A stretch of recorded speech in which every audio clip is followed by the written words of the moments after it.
All of our speakers are here. Wonderful.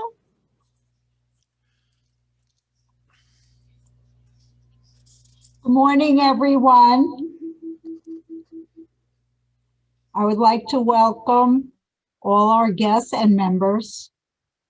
We have two new members to introduce today. Mark Blackney, CLU, CHFC, CASL, RICP, of Financial Partners of Upstate New York, and Donna Hitchman, Esquire, the Hitchman Law Office, PLLC. I want to remind everyone that there is an attendance requirement for regular members. 2 meetings during the fiscal year from September 20th till June 21st. I think we made it pretty easy for you this year with all the Zoom meetings. You don't even have to get out of bed. Next, I would like to announce our platinum sponsors. During the program or at the beginning, and on our website, you can see their logos. Canandaigua National Bank and Trust Company, Wealth Management, ESL Trust Services, LLC, Finger Lakes Financial Services, Inc., Welker, Mojez and Delvecchio, and Woods Oviatt Gilman, LLP.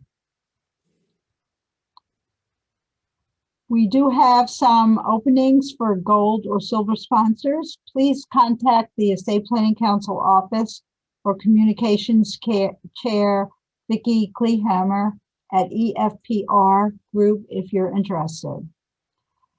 The speaker evaluation form will pop up on your screen when the seminar ends, so please do not leave early.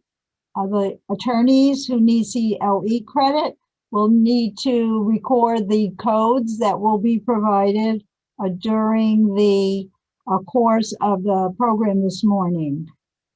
You also are required to turn in the CLE Board's revised attorney affirmation form, and that is available on the EPC Rochester.org website. I'd like to thank Maria Caton for coordinating this meeting, and she will introduce our speakers. Thank you. Good morning, everyone. We have 3 terrific speakers this morning with a wealth of information, so I will keep these introductions abbreviated. Vicki James is an independent licensed insurance broker in New York, Florida, Washington, D.C., Delaware, Maryland, and Virginia, specializing in group and individual health insurance and Medicare, long-term care, and life insurance. She is founder and CEO of Medicare Easy and Health Insurance Easy, and mentors other team members in the industry.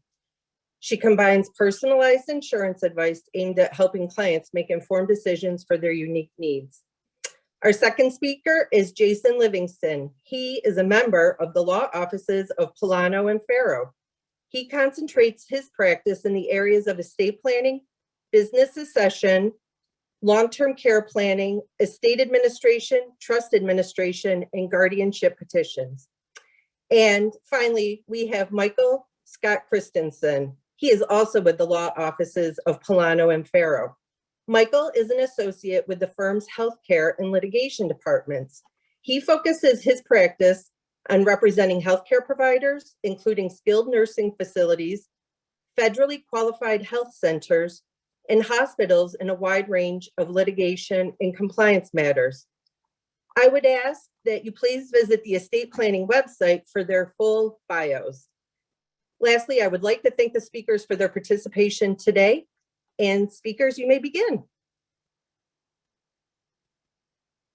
All right, wonderful. I'm just going to get up the presentation.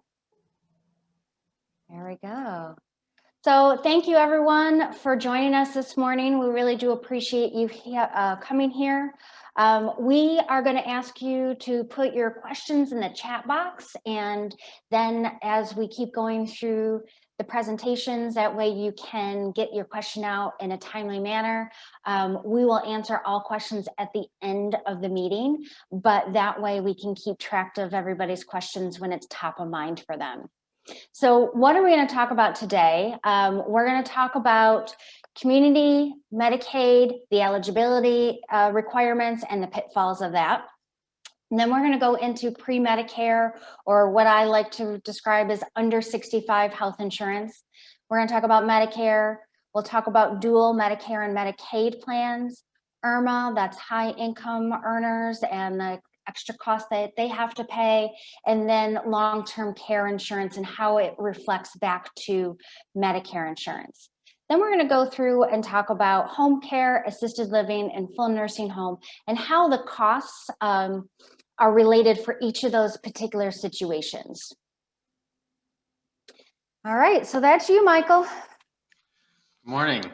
This first section is primarily, again, just kind of introduce you to, in case you need a refresher or if this is new to you, the basic requirements for Medicaid eligibility, and focusing specifically on what Medicaid eligibility requires for, at a basic level, for community services as opposed to nursing home services. And then we'll go into the nursing home services later on. But just to start off with, real basic, because I do think people tend to get this confused sometimes a little bit, depending on how involved you are in this area of practice, is what is Medicaid? How is it different from Medicare? And how does Medicaid work in New York State? Medicaid is health insurance essentially for, people tend to think of it as the program for the poor, and it is a means-based program, but you'd be surprised, or maybe, I guess, given the audience, you wouldn't be surprised the people who eventually might qualify for something like this if they eventually need lots of health care. But Medicaid, sorry, is health insurance for the aged, blind, and disabled. That's the legal term, not my term. And eligibility is largely based on your assets and income, as long as you fit within one of the categories of covered people. Medicare, on the other hand, as most people are aware of, is health insurance for those 65 and older, and largely is not means tested. Medicaid is a combined federal and state program. It's administered on the federal side by the Centers for Medicaid and Medicare and Medicaid Services, which is within the Department of Health and Human Services. It was established by Title 19 of the Social Security Act. Medicare rather, is Title 18 of the Social Security Act. And it's a federal program that basically allows states to opt in to participate. If they do, they have to meet certain state plan requirements, which are set out in the statute and in the CMS regulations. That's the short term for the Centers for Medicaid and Medicare Services. And within that, the state plan, there's also an option for states to take advantage of certain waiver programs, which allows states to kind of experiment with different types of coverage and different types of programs. They can extend coverage to people who might otherwise not be eligible for Medicaid under the usual federal requirements, or for other services that might not usually be covered under the typical Medicaid. And it's seen as kind of an experimentation, a laboratory for healthcare. And then on the state side, the New York State Department of Health is considered the single state agency responsible for administration of the Medicaid program in New York. However, they're not actually the only agency that touches Medicaid. Medicaid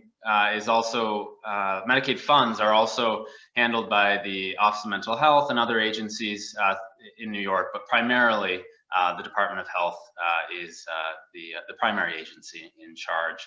I just provide a citation of the Medicaid regulations if you're interested. And on a local level, the Department of Health kind of oversees the entire program, but eligibility determinations are really made at the local level by social services districts, including the County Department of Social Services. Here in Monroe County, it's the Department of Human Services, and New York City is its own beast, which we probably won't go too deep into.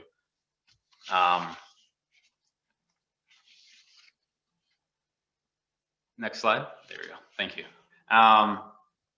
as for Medicaid and what does it provide? Okay, so I said it's health insurance. What is it? What does that cover? Well, from a community standpoint, as opposed to a nursing home standpoint, which again we'll talk about later, it covers everything you would expect health insurance to cover: physicians, dentists, laboratory tests, physical therapy, hospital care, drugs, medical supplies, things like that. It really is a pretty comprehensive program. The issue is just whether or not you're eligible, which is the next slide. And there's different types of Medicaid, as I kind of alluded to earlier. The core coverage component is for the aged, blind, and disabled, the categorically and medically needy individuals who are either 65 or older, blind or disabled, and I'll get into the other parts of eligibility in a minute here. Then there's the home and community-based services waivers, and those are the waivers that I was talking about earlier. Those are the things that allow states to kind of experiment. New York does take advantage of a lot of those waivers. There is and does provide coverage for home care under certain conditions, and has a very limited assisted living program in New York State as well, all under those various waivers. And I cited to 1915C, but there's also 1915B and other sections that deal with those waivers. And then lastly, there's institutional and chronic care Medicaid, and that's really traditional Medicaid. That's what most people end up with at some point if they're in a nursing home, and that's coverage for institutional care, for nursing home care. The very core coverage component that I was talking about, the aged, blind, and disabled, those are individuals who are eligible for SSI. So that includes anyone who's over 65 or 65 or older, blind, disabled, and is eligible for SSI. If you meet those conditions, you will be eligible for Medicaid. For a lot of people, now there are a lot of people in that program, but I think for a lot of people for whom you might be doing some sort of estate planning work, I would imagine that's probably not the core of your constituency. The determination whether you qualify for SSI, I don't want to get too deep into that, but on slide 8 you'll see the income calculation is very complex, and you know, if you want to look into that, we can, or you have questions about that, we can talk about that separately. But the resource limit is very low. Again, so if you're dealing with someone who has only $2,000 or $3,000, they probably didn't engage in a whole lot of planning ahead of time, which is why kind of the next category of eligibility is probably more what you'll be looking at, and that is the medically needy, and that is people who are aged, blind, or disabled. Please excuse the typo there, but otherwise not eligible for SSI, but because of the cost of their healthcare services, they don't have enough income and resources to cover all their costs. And in those cases, the determination for eligibility is based upon household size. For instance, if it's just an individual, are they married? That'll affect how much income or how many resources you're allowed to have and still qualify for Medicaid. And then you also have to obviously meet certain income eligibility standards and resource eligibility standards as well. In New York State, I just thought I'd pop up the levels there to give you a reference. For 2021, for an individual, the maximum available income you can have is $884 a month. For a married couple, it'd be $1,300 a month, and then the maximum resource level is below that. And that's also its own calculation. What is considered, what income is considered in that calculation, and what resources are considered in that calculation. There are various types of resources primarily that are disregarded. Income, generally all your income is included, and then there's certain things that are deducted from that. So you're allowed, a certain amount to cover health insurance, for instance, but they're pretty limited. And so again, those levels are pretty low. You might be thinking, well, what is the likelihood that I'm going to get a client or be counseling someone who only has $884 a month in income by the time they reach retirement age?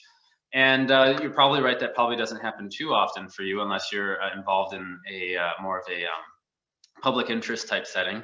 You're providing services for free or at a severe discount for whatever reason for people who need your assistance. But then there's the kind of final program we're going to talk about, at least at this point in the presentation, which is the Medicaid spend down. Obviously, healthcare can get very expensive later in life, and there are, and it is possible to end up in a situation where your medical expenses are so great that they actually reduce your income to a point where you would otherwise qualify under those eligibility standards that we just showed. And the calculation is a little bit different depending on whether you're talking about community care or inpatient care, like a nursing home.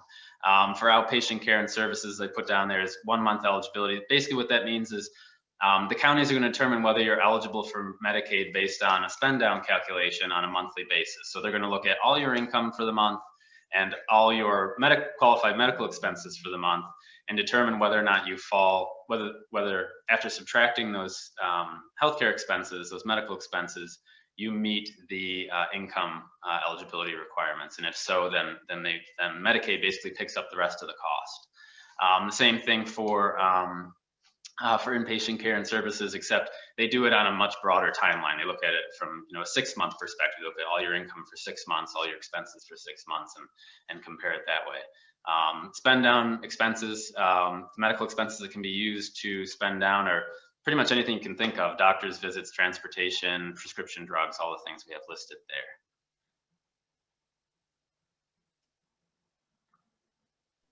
All right, thank you, Michael. So now we're going to get into pre-Medicare, otherwise known as under 65 health insurance, or U65.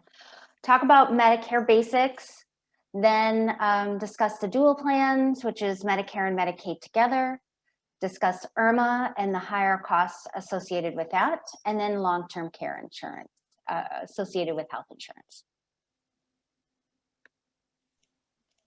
All right, so pre-Medicare or under 65, who's eligible? That is for... I'm sorry, I got to interrupt you. I forgot my code.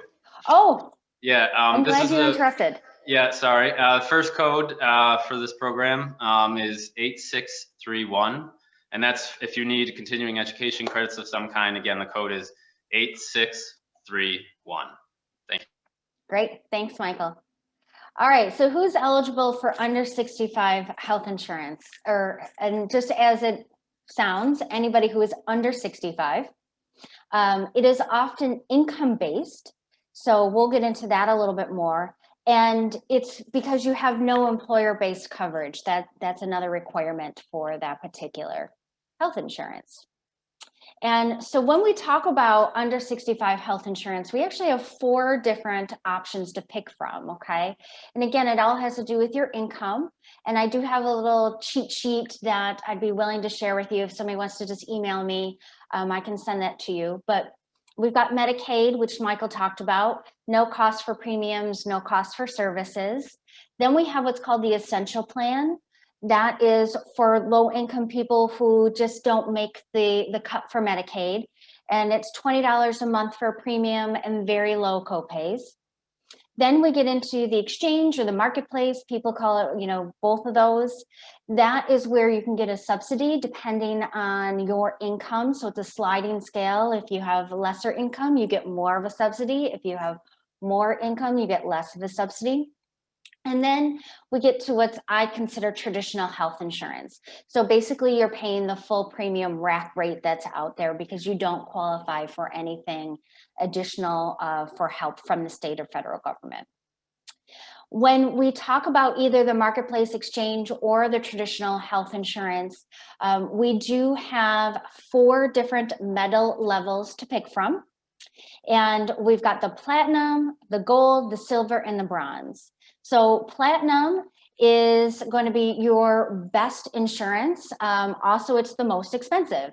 So if somebody has high medical needs, oftentimes they might go to a platinum plan. Gold's a nice middle there. Doesn't often have a premium doesn't often have a deductible, but if it does, it might be small, $600, maybe $1,200. Then it goes straight to copays. Still a pretty hefty premium though. Silver now starts to get a little bit easier to pay for.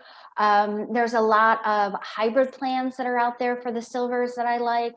What that means is that an individual can pay copays for their doctors or their specialist, and only have to pay a deductible if they have an inpatient or outpatient surgery or something along those lines.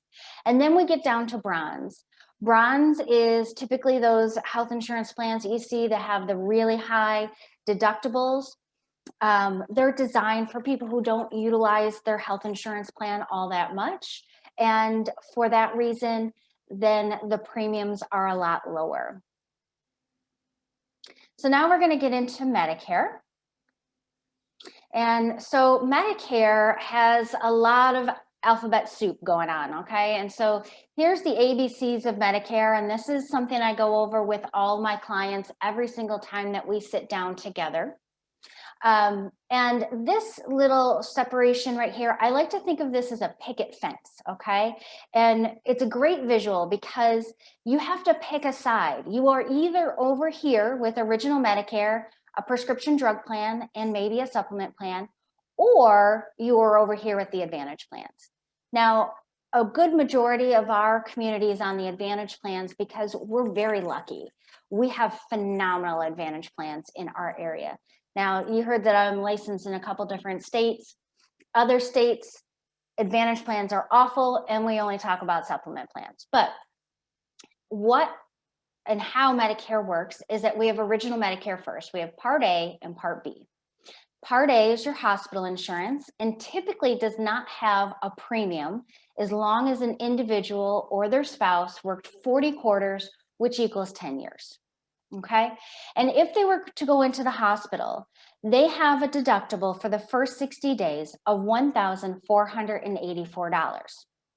Then day 61 to day 90, they are paying $371 per day. Then day 91 to day 150, they're paying $742 per day. And when they get to day 151 on, they are paying 100% out of pocket. Now, most people are probably not going to be in the hospital more than 60 days, but if they are, that could be a financial risk, which is why people either get an additional supplement plan or they come over here to the Advantage plans. Part B is their medical insurance, okay? And that's everything that's not hospital or prescription drugs. So it's labs and doctor visits and chemotherapy and outpatient surgery is the whole ball of wax, okay? And Part B has a minimum premium of $148.80 per month. Actually, that's $148.50, excuse me, $148.50, unless they're a high income earner, and we'll hit that in just a minute. So everybody is required to pay $148.50 unless they have Medicaid, and then Medicaid will reimburse that Part B premium. Now, if somebody only stayed on original Medicare and they had a Medicare medical procedure, they have a $203 annual deductible, then the federal government pays 80% and then they pay 20%. The problem with the 20% is there's no cap or maximum out of pocket. So if they have a bad medical year, this number just continues to rise, which again leaves them at risk, which is why people either get a supplement plan or an Advantage plan. Now, everybody is required to have a prescription drug plan. D equals drugs. It's the only thing that makes sense on this whole sheet, okay? And A, B, and D is the least amount of insurance that somebody can have. And like I said, somebody can add a supplement plan or they can hop the fence and come over here to the Advantage plans. And this is a whole hour conversation and presentation that I do, but this is just a quick overview for everybody here on how Medicare works. So that Part B premium that we talked about, that $148.50, and that base, that's the base. If somebody has high income, so they will be issued an income-related monthly adjustment amount, okay, so that they have to pay on top of that base. So $148.50, if their income as a single person is $88,000 to $111,000, they have to add the $59.40. Plus they have to add an additional Part D, your prescription drug premium of $12.30, so that their total premium is now $220.20. And again, if anybody needs this cheat sheet, I'm more than happy to send this over to you as well. Quickly, we're going to talk about dual special needs, or D-SNPs, or duals. They have lots of little funny names. What that is when somebody has both Medicare and Medicaid together.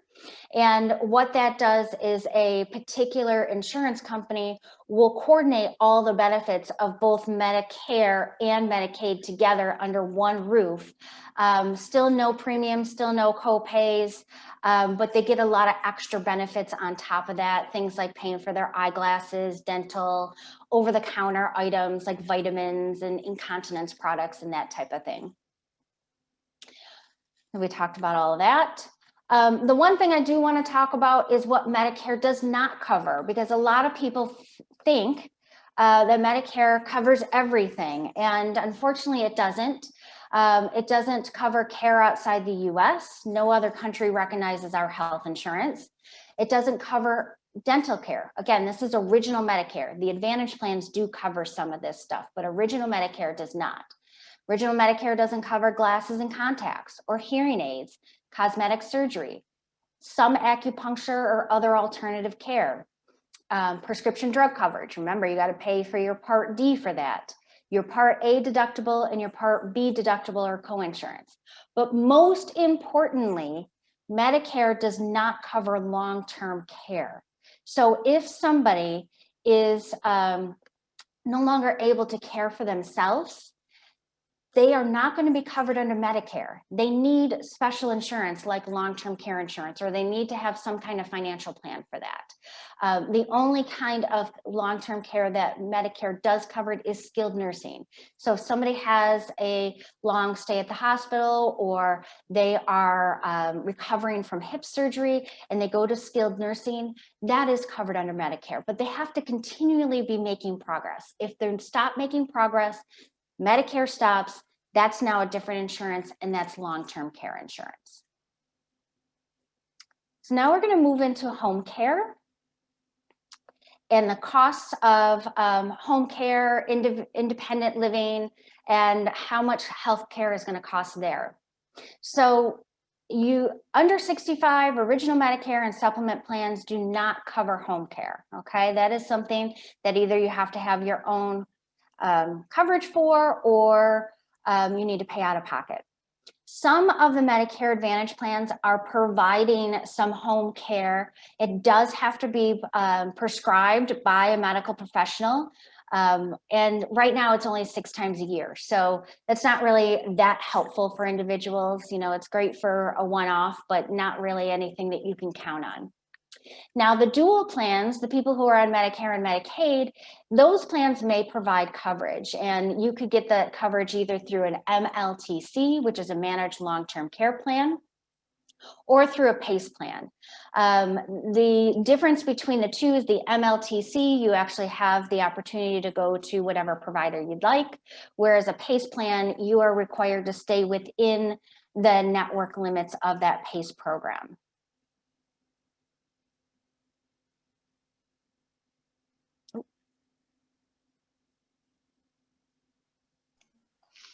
Thank you, Vicki.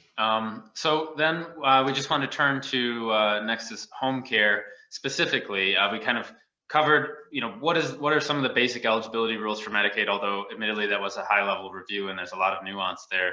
And then, you know, what does Medicare cover? And what we wanted to then get into is specifically, you know, home care, then assisted living, then nursing home care, to kind of look at the different levels and look at you know, what your options are there. For home care, Medicaid is admittedly somewhat limited. It's not what it was, you know, originally designed to cover necessarily, but there are various waiver programs available. And under those waiver programs, you can get coverage for personal care services. There are different levels. And this is coming right out of the regulation, and you can look at it yourself. On all my slides, I try to throw in if there's a relevant regulation in the lower right-hand corner. If you're interested, that's where it is. There's level 1 and level 2 personal care services that are available under Medicaid for home care. Level 1 is basically nutritional support and some household chores. And it really, I know I've heard a lot of people often try to summarize the rule as well. Oh, Medicaid will help you at home, but they won't do, you know, your laundry for you, or they'll, you know, or there's certain things they won't do, things like that. But that's really a bit of an outdated notion. They actually will help you with your household chores under level 1. There's an 8-hour-a-week limit there, and you have to qualify for the program, obviously. And I'll talk about the coverage requirements a little bit. But then if you need even more support than that, there's level 2, which is called add-on personal care, and that includes assistance with your activities of daily living. If the individual needs help bathing, dressing, transferring from, the bed to a chair, or ambulating throughout the home, or even feeding, things like that. That's at level 2. That person can even get assistance with those activities. Coverage requirements, generally, you're going to be seeing pretty similar financial eligibility rules and things like that, but there are actual medical requirements to meet this program. If you need nursing home care, then this is not, this is typically not considered an appropriate program for you. If you need to be in a nursing home, you should be in a nursing home. That's one of the requirements, is that you basically have to be able to they have to be able to provide the medically necessary care in your home through home care. Again, it must be essential to the maintenance of health and safety. In other words, it can't be just it can't be just for convenience. You're having someone come over and do your laundry, obviously, because you don't it's a little bit difficult for you, or you don't feel like doing it anymore. That's not going to be enough. It needs these services need to be essential for you to be able to stay in your home.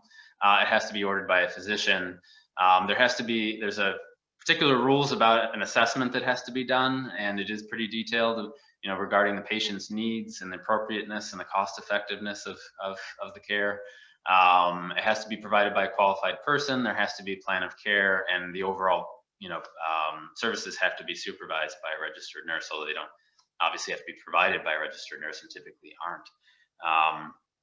And here I'd just like to kind of return to the spend down idea. You might be wondering, well, what kind of person from an asset perspective is going to qualify for these Medicaid home care services? Are they the kind of person who would be coming to you ahead of time for any sort of planning services? And again, I would just mention and kind of refer back, without necessarily going back to the slide, to the idea of the spend down. If you have someone who is incurring a tremendous amount of healthcare bills, they could fall within the eligibility requirements for those services, and that could be very helpful for them for keeping them out of the nursing home. And I always like to look at it, you can end up qualifying through spend down by accident, or you can qualify through spend down because you planned for it. And one way your family might get to see your assets, and the other way they won't. This is the idea of the spend down is very important for this type of coverage, and so is planning for it. There is a look back, there is a transfer look back period. Just like with nursing home care, which most of you are probably at least vaguely aware or very familiar with the fact that there's a 5-year look back for nursing home coverage. Medicaid looks at your resources, takes a very comprehensive view of everything, and looks at whether any of the transactions, financial transactions you engaged in the last 5 years could potentially be seen as transferring assets to protect them from Medicaid or to help you qualify for Medicaid. Well, that idea has now been imported to the home care and community care context. There's now a 30-month look back that is being phased in for home care as well. And again, that starts October 1, 2020, and it's phased in from there. So if you had a transfer before that date, you're fine, but transfers from that date onward are going to be subject to a look back.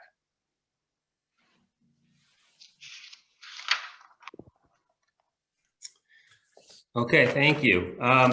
So I think here the idea is that while we're learning about the various coverage options between Medicare and Medicaid that Vicki and Michael have been discussing, through the various stages of someone's level of care needs, whether it be starting with home care, moving into higher level of care for assisted facility, or ultimately to a skilled nursing facility. It's a good time too to also take a look at and review their current estate planning documents. One, to make sure that they're up to date, obviously, and two, make sure they have enough authority that that clients' agents are going to need to help implement some of the planning options that will exist out there as they transition through these higher level needs of care, and that oftentimes leaves open the door to protect assets. So when we look at, making sure whether they have a will or revocable trust plan can be debated, but as long as they have something in place, the living will and healthcare proxy, power of attorney, also very important documents, especially a power of attorney that offers comprehensive gifting authority for some of the later planning techniques we'll cover in the slides.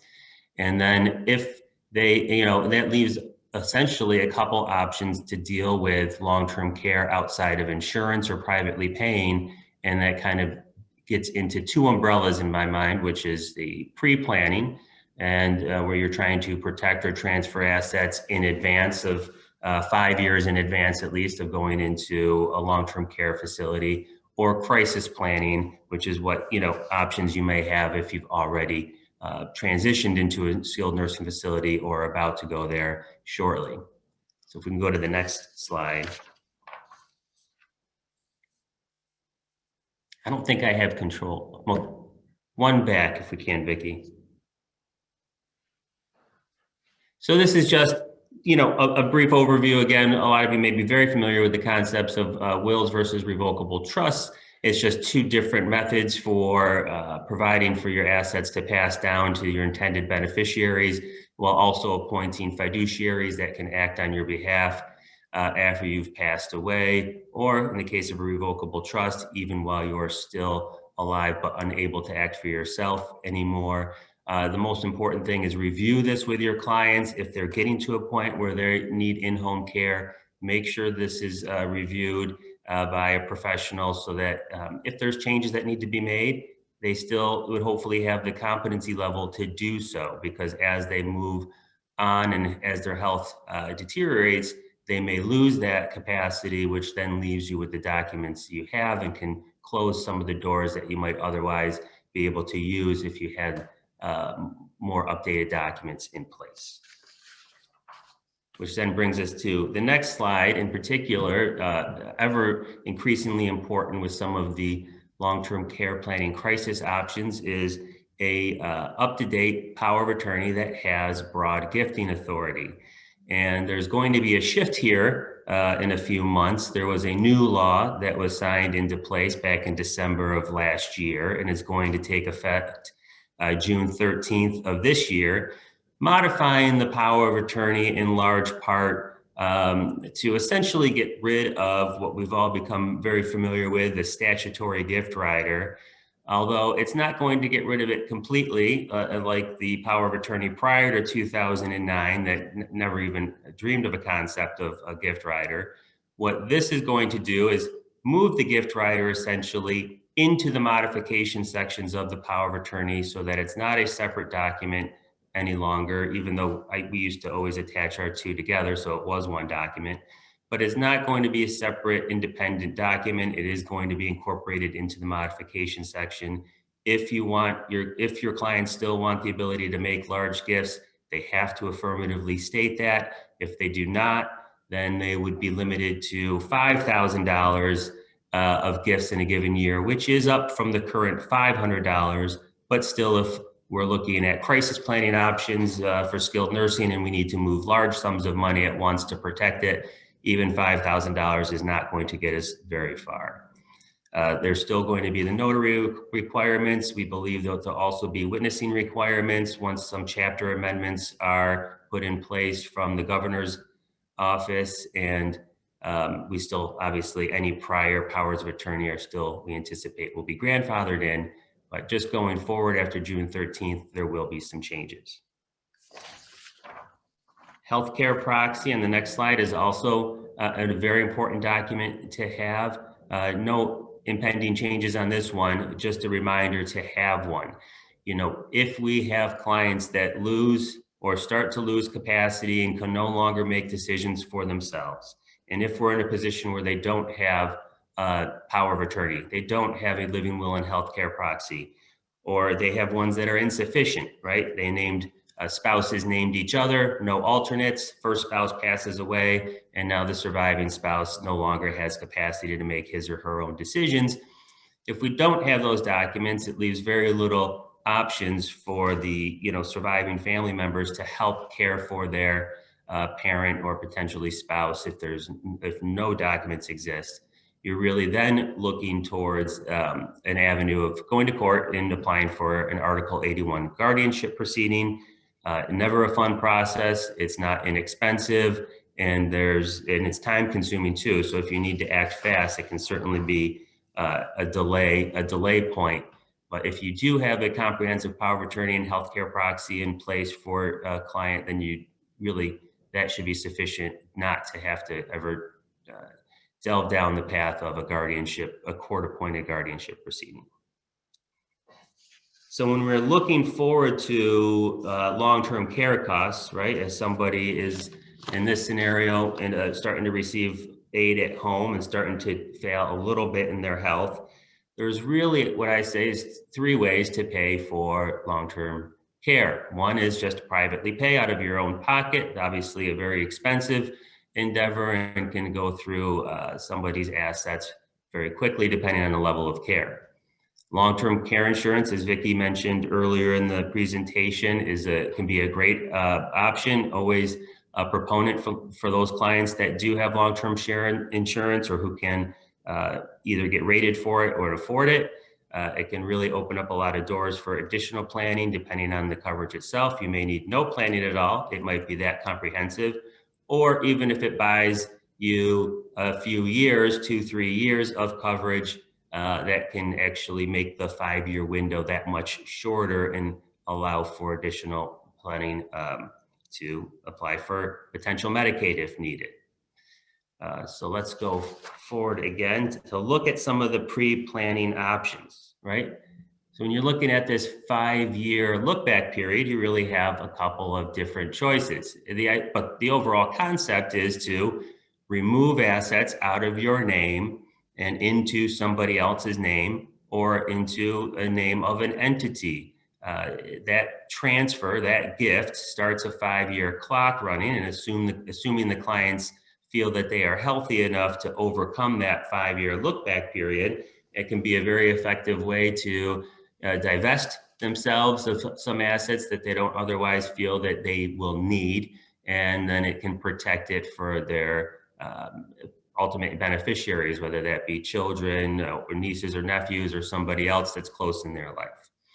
One way is just an outright gift to, let's say, your children. That is very simple, it's easy, but it's also the most risky option, I would say. Once you've given an asset, cash or investments to your children, well, now it's theirs and it's subject to whatever changes may occur in their life. If they potentially go through a divorce, I'll say first, an inheritance or a gift in and of itself is not a marital asset. However, sometimes those people will take actions which will help commingle those funds, and then it can muddy the waters, and you really don't want to be fighting over a divorce proceeding that involves your money where an attorney is making a claim for it, whether they ultimately win or not. Creditor claims, if the child now has the money and they cause an accident, or if they have some financial issues of their own and they have creditors chasing after them, well, now your money is their money and can be subject to those potential claims. Poor spending habits is obviously another one. And if they predecease you, so if a child does predecease a parent and has that money, well, that money now is most likely going to be subject to the terms of their will, which may leave it to a spouse or down to children. And now there's a greater risk factor to you having to access that money if you need it in the future. Another option then is just below that, the Medicaid trust or an irrevocable trust. Some call it an income-only trust, some call it an irrevocable Medicaid trust. That also takes advantage of the 5-year gifting period. However, instead of assets being transferred outright to individuals, a separate entity, a trust, is created, and it has to have certain parameters built in for it to qualify as a Medicaid trust. Primarily that no principal can come back out to the grantor or grantors. However, income is allowed to come back out to the grantors if they do feel that they want to have access to ongoing income during their lifetime. Also, if there's a piece of real estate or real property or their primary residence contained in the trust, they retain, the grantors do retain life use of that property and essentially cannot be kicked out of their home for any reason. And so it still gives them that assurance that their home, if that's an asset that they do transfer to the trust, is still going to be there for their use for their lifetime. It's considered a grantor trust, which means that essentially it's a disregarded entity in the eyes of the IRS. It certainly is a very important entity in the eyes of Medicaid, but in the eyes of the IRS, it is essentially disregarded. So therefore, it does qualify for things such as step up in basis when the grantors ultimately pass away. That's also because they retain a limited power of appointment within the trust, and so therefore there's some estate tax inclusion. However, when we're planning this type of planning for clients, estate taxes is not their concern. Most often they're not over the estate tax thresholds, and so therefore the estate tax is not a concern. And by the opposite of that is that they actually benefit from a free step up in basis. I think we can go to the next slide.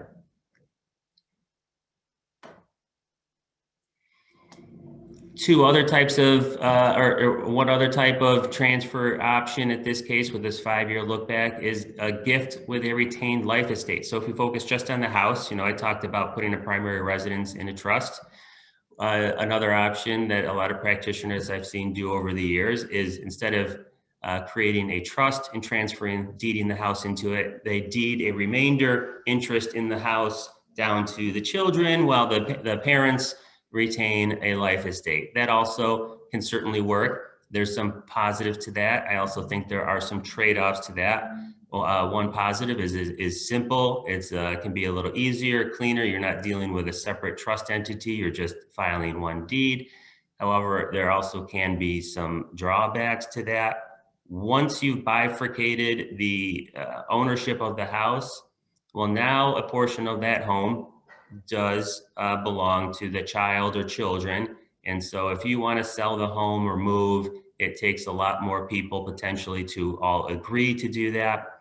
Also, if you sell a home while the parents are alive, not all of the proceeds go back to the parents. So if they want to use it to buy their next house, well, guess what? They're now going to be sharing that sale proceeds with the remainderment in this case. So their children will receive a portion of that as well. Now, if somebody does go into, the parent does go into a nursing home, they might actually also be a negative to getting some of the sale proceeds allocated back to them. Because if they're now in the nursing home and the house is essentially not seen as an available resource because a life estate has no value, but they don't want to carry the cost of that home any longer, they want to sell it. And when they do, an actuarial value would actually go back to the parent who's already now in a nursing home and maybe on their way to applying for Medicaid or being eligible for Medicaid, but now they've received a lump sum money from the sale proceeds of the house. One other issue that might be overlooked also is the capital gains tax treatment of using a life estate deed versus a Medicaid trust. So, as we know, there's an exception if you live in a primary residence. A single individual has up to $250,000 of capital gains tax exclusion on the appreciated value of the house when they sell it, so long as they've lived there 2 of the last 5 years. A married couple has $500,000.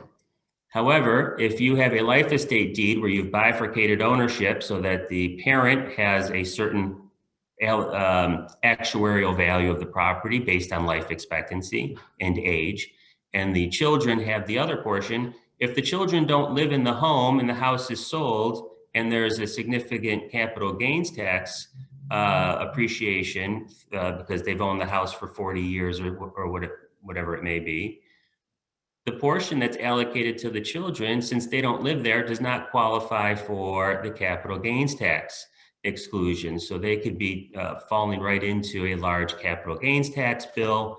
The portion going to the parents or parent would qualify for the exclusion, but that may often in later age be a much smaller portion of the overall value. If instead you use a Medicaid trust, if instead you use a Medicaid trust down at the very bottom, like I mentioned before, it's considered a grantor trust, disregarded entity in the eyes of the IRS, and therefore the full value of the sale is attributable to the grantors. And so long as they qualify for the exception, because they've lived there 2 of the last 5 years, then they would be entitled to the full $250,000 exclusion for an individual or $500,000 for a marital couple. So that can be a pretty big tax, unintended tax consequence of using a life estate deed versus a Medicaid trust. And then assisted facilities. All right, so just a little touch base again on what your costs are going to be if you're in assisted living. Health insurance plans, including Medicare, do not cover assisted living.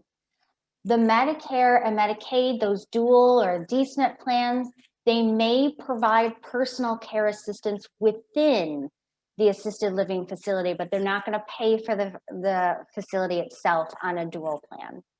There are special plans that are called institutional special needs plans, an ISNP, and I hate that word institutional.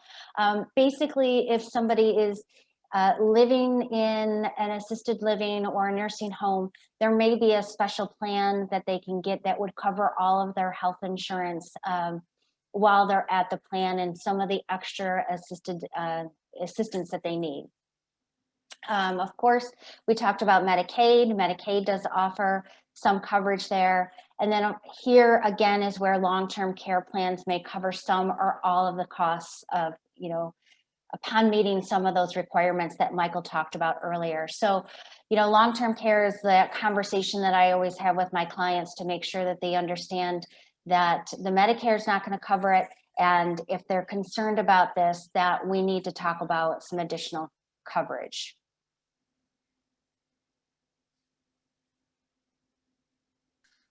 Okay, thank you. Before I go on though, let's read the second code as we are running a little late behind. The second code is going to be 2587.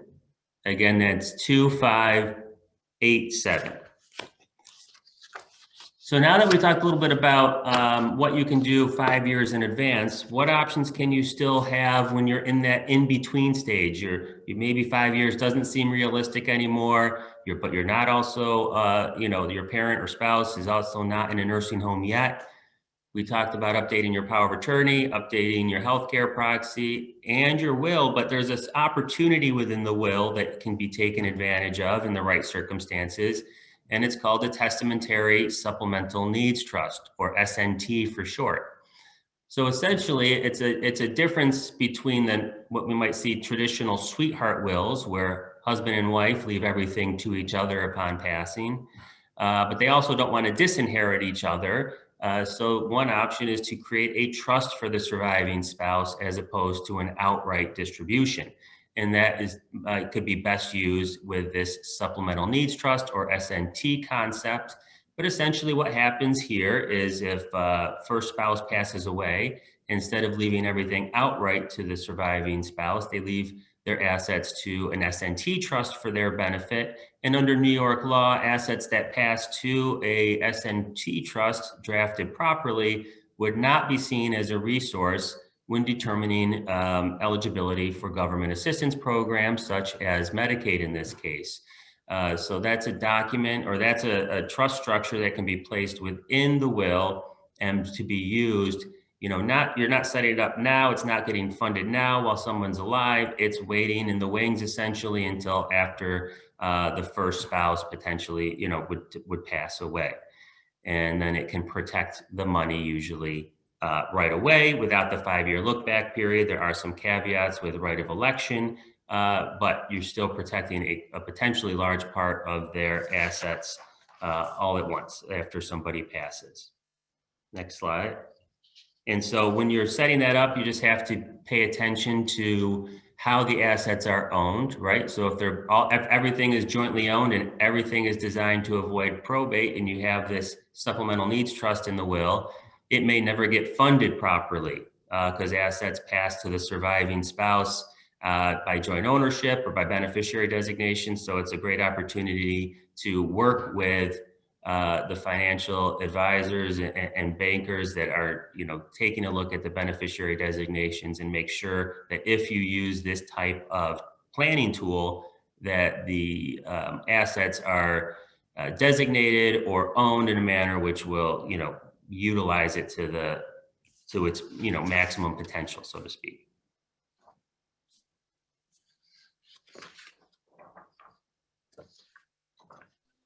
All right, so talking about full nursing home, and when we talk about health insurance and the costs that are covering full nursing home, Medicare and none of the health insurance plans are going to cover the nursing home costs. So that is definitely 100% out of pocket, or a long-term care plan, separate insurance that may cover some or all of the costs. Again, the Medicare and Medicaid dual plans may provide some of the personal care that's needed in the facility. Again, there is the Institutional Special Needs Plan, I-SNPs, that is available for people who are in nursing homes, and Medicaid is also an option. So when we're looking at Medicaid, I'll try and get through this quick because we're short on time. There are a number of exempt resources depending on whether it's a married couple or a single individual. If it's a married couple, their allowance is allowed to keep, it's a range between that $74,000 up to $130,000, depending on what their total assets are as a combined couple. There are some income allowances for the community spouse. Again, same with the principal resources. It's if one spouse is in a nursing home and the other spouse is what they say in the community. These are the allowances they're allowed to keep for both personal assets and income. A primary residence is always protected so long as one spouse is living in it, and well, up to $900,000. That's usually not as big of an issue down up here as it may be downstate. But with single individuals, it's vastly different, as you can tell. So a single non-married individual goes into a nursing home, they're allowed to keep $15,900 of principal resources and only $50 of income a month. That number does, the principal resources changes slightly each year, but that's where we are for 2021. So then there's exempt transfers. Okay, so that was exempt resources, the prior slide. This is exempt transfers. So if somebody is entering a nursing home or already there, what can they transfer without incurring a penalty? Gifts to spouses can go back and forth, right? If you make a gift down to children or nieces and nephews or your neighbor, that's going to cause a penalty right away. Well, with some caveats for disabled children. But if it's a gift to a spouse, there's no penalty period. Purchasing of prepaid burial accounts, so long as they're reasonable, is also an exempt transfer.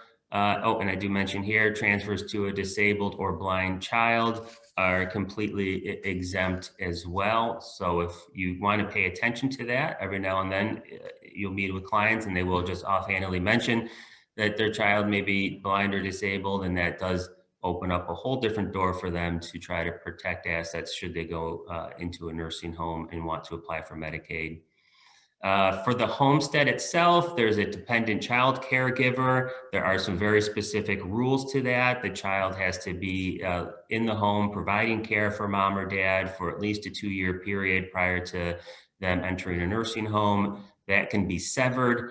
That 2-year time period can be severed if the parent doesn't go, essentially straight to a nursing home, but goes to an assisted facility for a period of time, and then ultimately has to go to a nursing home. So it's not, it's a great exemption to have if it makes sense, but I don't always rely on it because you don't know how people's level of care is going to change over time. And then purchasing a life estate is another option if you need to just try and use some money up as quick as possible. You can buy and you're going to live with your children. You can purchase a life use in their property. However, you have to live there for at least 1 year. So it's not as if you're going to be able to do this if mom or dad is in the nursing home now or about to go in there. Next. And then some of the crisis planning. We talked a lot about the pre-planning options 5 years in advance. Crisis planning. We're just going to do this quick one slide overview because it's very in depth. Obviously, we could spend an entire presentation on it, but the fundamentals is that if you're a married couple, you have an option of transferring assets to the spouse that's not in the nursing home and therefore the community spouse. And if you transfer everything over to that spouse, there is an obligation for that spouse to pay for the level of care of the one in the nursing home. However, you file a spouse, one technique is to file a spousal refusal, and then they would be Medicaid eligible. That could enter into some additional consequences in the future. And then the last is if it's a single individual and you have excess resources, as the concept of a gift and note plan. You essentially gift away roughly half of your assets, convert the other half into a promissory note. The promissory note pays for the penalty period that the initial gift created. And at the end of the penalty period, if all the math is done correctly, you should be eligible, or that patient or client should be eligible for Medicaid. Yes, I know we're pretty much out of time, so I'm really going to kind of skip around here just to kind of return very quickly to the idea of assisted living, whether Medicaid will cover that. There is an assisted living program in New York for Medicaid residents, but as is noted on the slide, it has very limited availability. Unlike normal Medicaid, like Medicaid coverage for nursing homes, which once you meet the eligibility requirements, it then is an entitlement. You're entitled to that coverage, so much so that you can, fight the state if they, don't give you coverage. With respect to assisted living programs, it's really on a first come, first served basis in some respects, as long as you qualify. There's only 4,200 slots statewide, at least that was the last number I was able to pull. So from the standpoint of planning to have Medicaid coverage for assisted living, probably not the best way to go. If it's more of a situation of when you get in that circumstance, you might be lucky and you might get some coverage if you end up in this program. And if that, again, you also have to kind of account for whether that program is actually even going to be around, depending on how far out you're looking to be planning. So from a planning standpoint, it's probably worth knowing it exists, but relying on it may not be helpful, frankly. And then moving forward, Jason Livingston covered some of the resource and income issues. I was going to go in a little more depth on that, but I think we've pretty much covered the fact that, again, for non-modified adjusted gross income coverage, and that's for people 65 and older, that's typically who we're going to think of as people who are trying to qualify for Medicaid for nursing home coverage. There's also a different category for people under 65, but that's a whole different ball of wax, and we don't really have time to get into that at this point. So for people 65 and older trying to get nursing home coverage, again, there are resource limits, there are exemptions, burial funds, homestead, community spouse, which Jason already touched on. With respect to income, there's a two-part. It's actually the nursing home determination is kind of split into two parts. There's, are you eligible? So looking at your resources, do they fall within the eligibility limits? And then there's a part two. Okay, you're eligible. So now what happens to those resources and that income? And with respect to income, you've probably all heard of the concept before of net available monthly income. In a very oversimplified way, or a very oversimplified way of stating it, usually pretty much all the residents' income or the patient's income, the individual's income, has to be paid to the nursing home with the exception of certain disregards, and they are very limited. $50 a month for personal needs allowance in New York, and health insurance premiums. There may be somewhat different if you have a spouse, or if you are expected to return home. If you expect to be returning home because this is, you know, you need some long-term care, but you're going to get better, you're going to go home, this isn't kind of a final destination for you, then you could qualify for community coverage, and you can keep more of your income, $884 a month, to try to keep, you know, for instance, to pay for that apartment in the community that you don't want to lose. And then lastly, just common issues with nursing home coverage, especially that look back period really does get people to 60 months. What I've seen a lot of is poorly executed Medicaid planning, not necessarily poor Medicaid planning, but then, you know, sometimes clients seek out counsel of some kind, try to engage, do some Medicaid planning, and then they kind of, you know, they don't talk to whoever did the Medicaid planning for them for a period of years, and suddenly now it's time for that Medicaid planning to come into effect. Mom's got to go in the nursing home, or you've got to go in the nursing home, depending on who you're talking about. And for whatever reason, they don't get back in contact with that person, and the plan isn't carried out very well. Things change, something didn't get transferred on time, you know, something goes wrong in the Medicaid plan, and then that creates an issue. You have an issue where basically the nursing home, Medicaid is going to say, we're not going to cover part of your stay. We're going to subject you to a transfer penalty because you basically transferred something at the wrong time, and we think you were trying to transfer that asset to protect your asset so that you can qualify for Medicaid. And they're gonna refuse to cover you. And then that leaves the nursing home wondering, well, where are we going to get paid? And I've heard more times than I can recall, as long as we can get mom into the nursing home, they can't kick her out, so I'm not worried. I guess I would caution that's not true. You can be discharged or transferred for non-payment in New York State. And so if you got mom into the nursing home you really wanted to get her into, and then this issue happens, you could be looking at a transfer to another nursing home, maybe one that you didn't pick and aren't as happy for mom to be there. And then of course, just I think the ethical considerations of you know, bankrupting or underpaying the facility that's supposed to be providing care. But that's, you know, that's not necessarily a legal consideration. And lastly, you cannot intentionally frustrate or defraud your future creditors in New York State. Fraudulent conveyances are an actionable, civilly, an actionable cause of action. The nursing home, if you really do it poorly, and they're sitting there with a huge balance, maybe looking to whomever received the transfer or effectuated the transfer to make them whole. So there is risk there for everybody, and it does behoove your clients to really take this seriously, get the planning done ahead of time, and then make sure it's carried out appropriately with someone who knows what they're doing. So.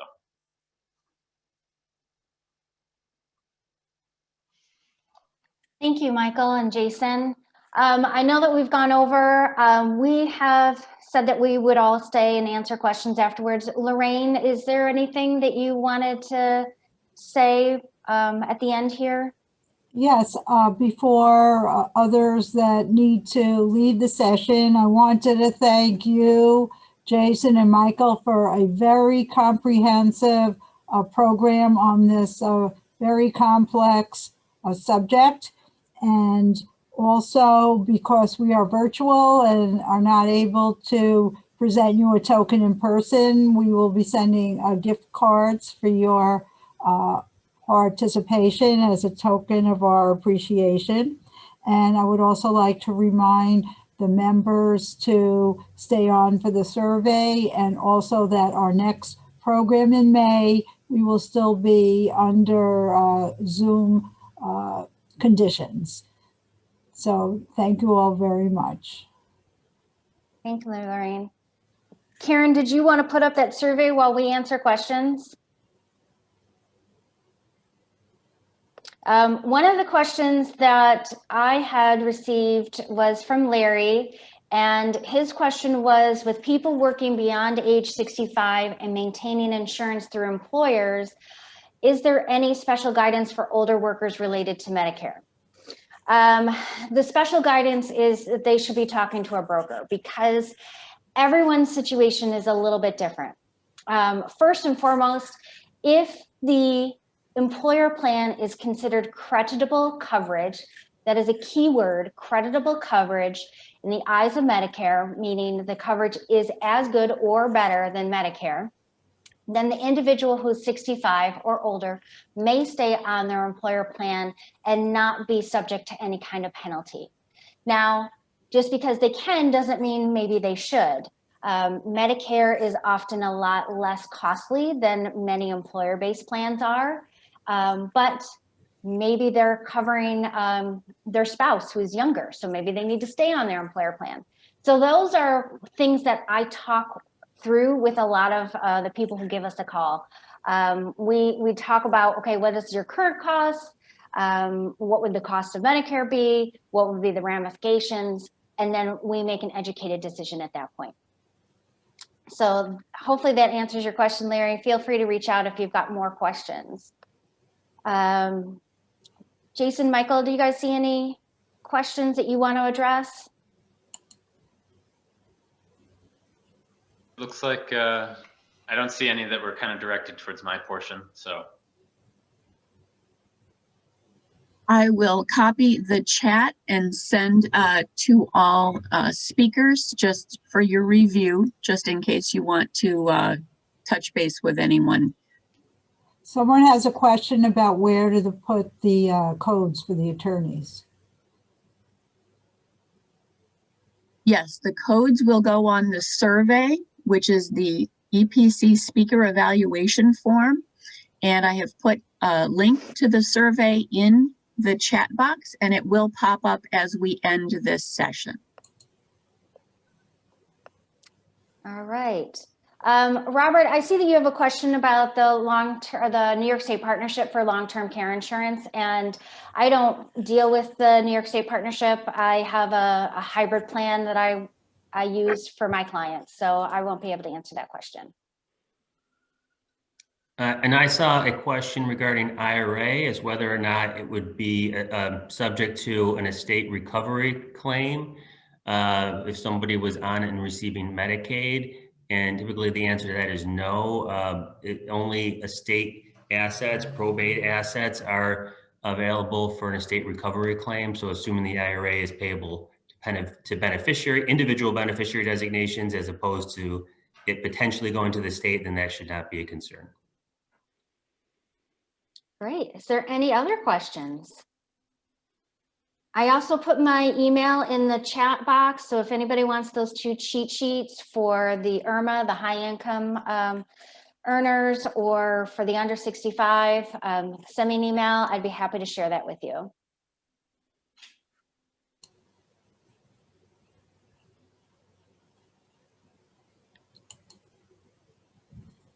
Thank you so much. It looks like we will end so that the survey can pop up. All right. Thank you, everyone. Really appreciate your time. Thank you for everybody on the board for having us. Same here. Thank you, everyone. And thank you again.